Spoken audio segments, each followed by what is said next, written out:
en reducir esta brecha de desigualdad. Y dentro de los objetivos de desarrollo sustentable, pues está justamente esto, ¿no? Generar ciudades más justas, entornos equitativos, socialmente igualitarios, ambientalmente sustentables a largo plazo. Entonces incorporamos otra cosa, ¿no? Ya estábamos hablando de la ciudad como entorno sistémico, como un sistema al cual nos vamos a aproximar, en el cual esperamos alcanzar un desarrollo sustentable. No voy a entrar en profundidad sobre la diferencia de lo que es sostenible y sustentable, porque esta práctica es un poco más del qué hacer, o sea, de la investigación a acción. Entonces, no vamos a teorizar tanto. Básicamente, deseamos ambos. Deseamos conseguir un desarrollo sostenible, ¿no? ¿Y qué quiere decir esto? Que para lograr un desarrollo sostenible, pues tenemos que cambiar el paradigma de desarrollo. ¿Qué es lo que consideramos desarrollo? ¿No? Porque el desarrollo actual, que se plantea como crecimiento económico, pues obviamente es absolutamente insostenible. ¿Y qué buscamos con un desarrollo sustentable? Bueno, lo mismo, ¿no? Que sea posible, que sea viable para esta generación y para las que vengan a lo largo del tiempo. Entonces, ahora más bien se habla de esta triada, ¿no? del trípode. Aunque muchos hablan también de incorporar la parte política para darle más equilibrio, pero nosotros podríamos pensar que la parte política realmente está en todo, ¿no? Porque es la negociación, el manejo, el establecimiento de poder, y está como longitudinal a los demás elementos. Pero bueno, de acuerdo con el programa de UNESCO, Education for Sustainable Future, existen 4 dimensiones para la sustentabilidad: social, ecológica, económica y la política, ¿no? Que es longitudinal o transversal. Pero para ejemplificarlo lo vamos a ver aquí, ¿no? Como ahora sí, aquí, como 3 elementos, pero estos 3 elementos son permeables. Estos 3 elementos ocurren en el mismo espacio geográfico al mismo tiempo, ¿no? Y eso es algo que debemos tener muy en cuenta, es algo que debemos ir aprendiendo a hacer, que es pensar de manera muy compleja, ¿no? Y entender que los modelos gráficos son simplificaciones y que si bien somos capaces de sectorizar nuestro objeto de estudio o nuestra problemática, a la vez no debemos perder de vista todos los vínculos y las interacciones de nuestro objeto particular al momento en el que realizamos nuestro trabajo de investigación.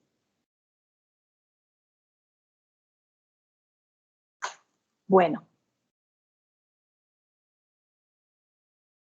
Entonces, cuando empezamos como equipo de trabajo, nosotros, a hablar de la sustentabilidad en una ciudad, pues nos planteamos 3 opciones, ¿no? O sea, no 3 opciones, sino 3 ejes. El vínculo sociedad-naturaleza, que es integrar diversas preferencias del público, fortalecer el vínculo de la naturaleza mediante la interacción, visibilizar este vínculo, hacerlo evidente, reconocerlo, estudiarlo, fortalecerlo.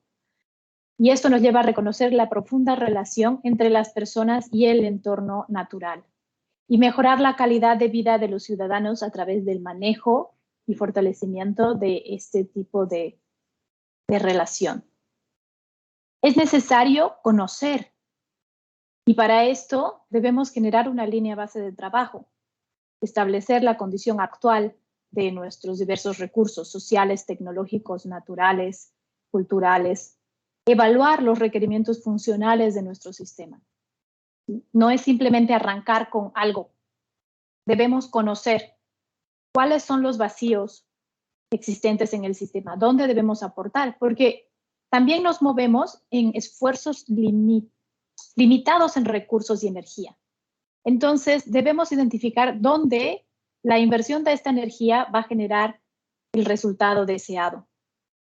Y eso es porque a lo largo del tiempo observamos que hay muchísimos proyectos que surgen porque son necesarios, pero no son correctamente contextualizados. Y podría poner, por ejemplo, un proyecto de desarrollo de seguridad alimentaria con huertos familiares que tuvo lugar en La Huacana, que falló.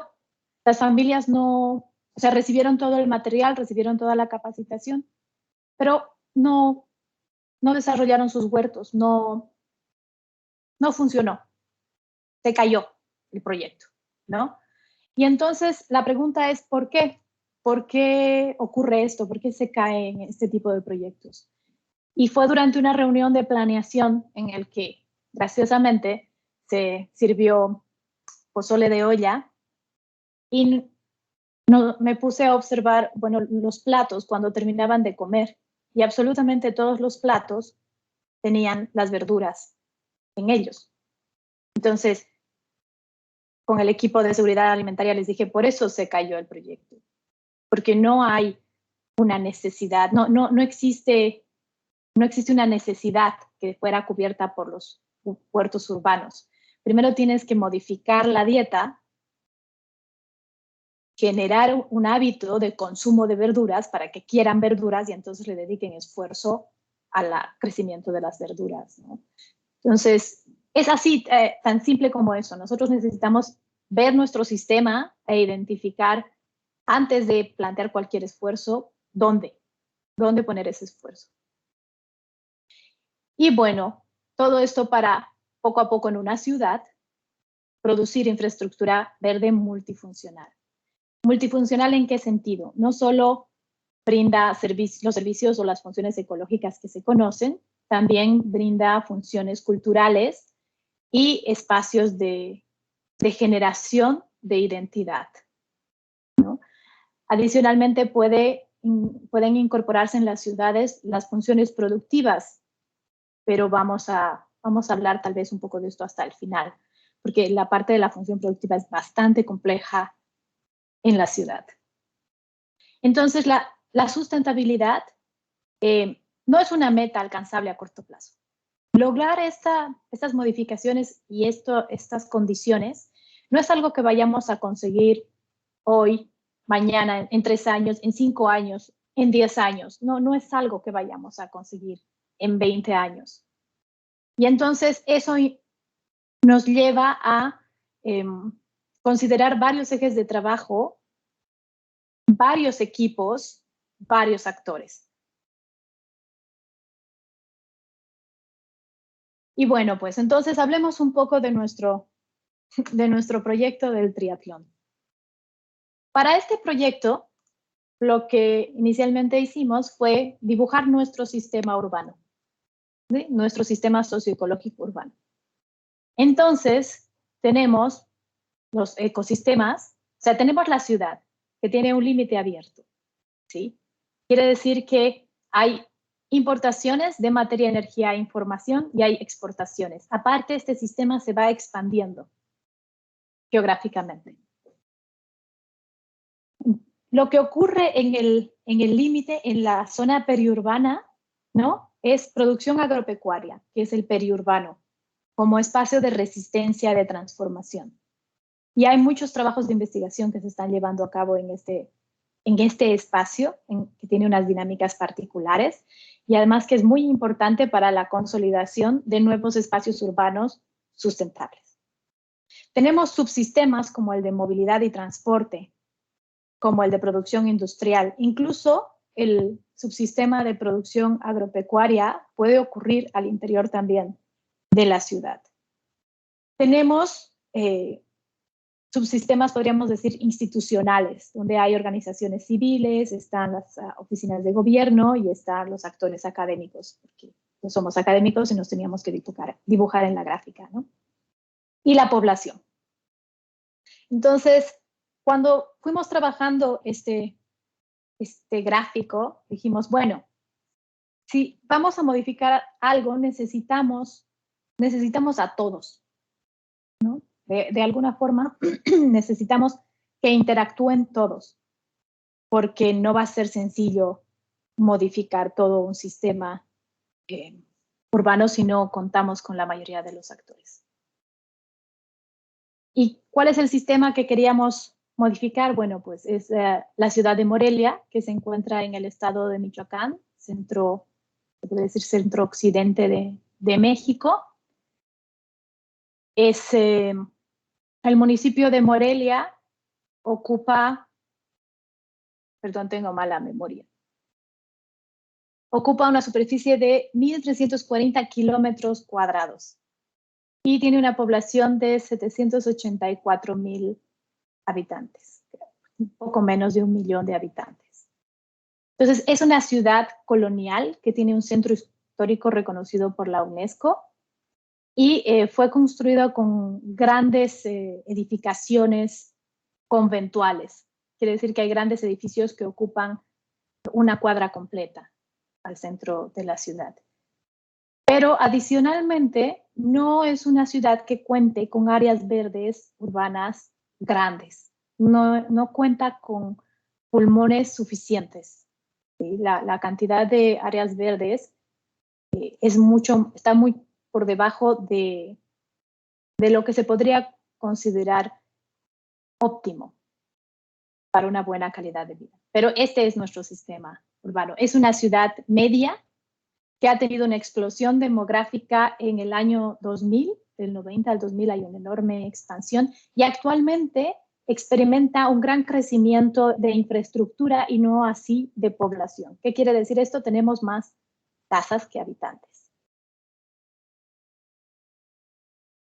¿Y cómo saber qué elementos modificar? ¿Cómo lograr identificar estas áreas que mencionaba, ¿no? Entonces empezamos a trabajar con un modelo que todavía está en desarrollo, que es un modelo de capacidades. Entonces, nosotros como equipo decimos que hay una capacidad teórica que sirve para cumplir una función determinada.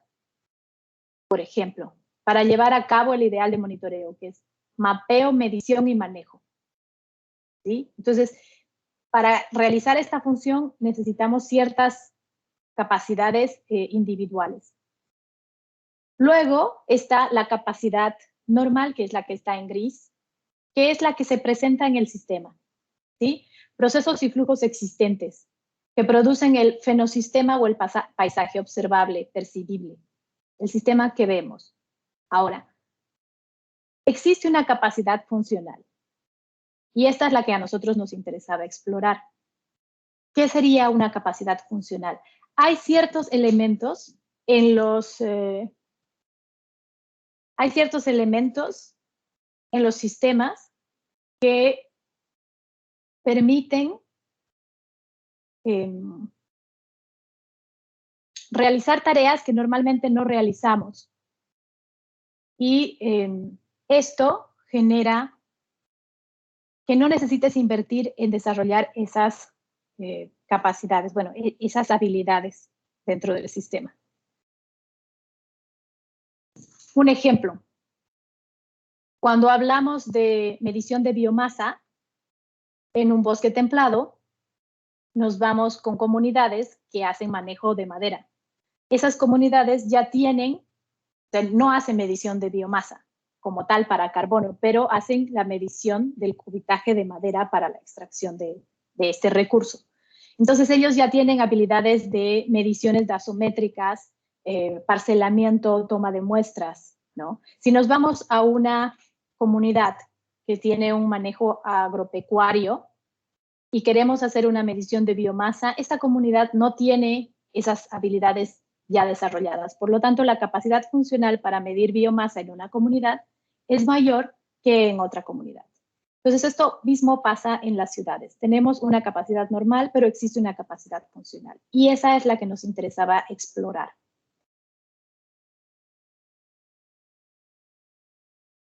¿Cómo podríamos evaluar esta capacidad funcional? Pues empezamos a plantear el interés, ¿no? Si hay respuesta de los diferentes actores la identificación de información requerida, ver qué tipo de información demandan los diferentes sectores, qué tipo de información reconocen como importante, los costos de la actividad, todo el sistema o el conjunto de trabajo es capaz de cubrir con estos costos, quién puede más, quién puede menos, cómo se podría hacer, qué infraestructura establecida existe, se puede readaptar esta infraestructura para lograr lo que estábamos planteando, cómo se podría dar el reporte y el análisis de los datos, existen las capacidades técnicas, académicas, sociales o de investigación para realizar este tipo de análisis. Es posible incorporar la información a actividades específicas de manejo. Y nos enfrentamos con la realidad. Morelia, en el momento en el que arranca este proyecto, no contaba con una línea base de información para poder iniciar con un manejo integral del sistema natural. No existía una medición de árboles, no sabíamos cuántos árboles había. Teníamos conocimiento de un proyecto previo que había sido pagado por el municipio, pero nunca pudimos dar con los resultados. O sea, encontramos el oficio en el que se recibió el material, la información, pero no pudimos encontrar los resultados reales, ¿no? O sea, la base de datos con la información. Había un conteo previo, pero solo tenía la latitud y la longitud de los árboles, no tenía datos ni de tipo de árbol ni datos morfométricos.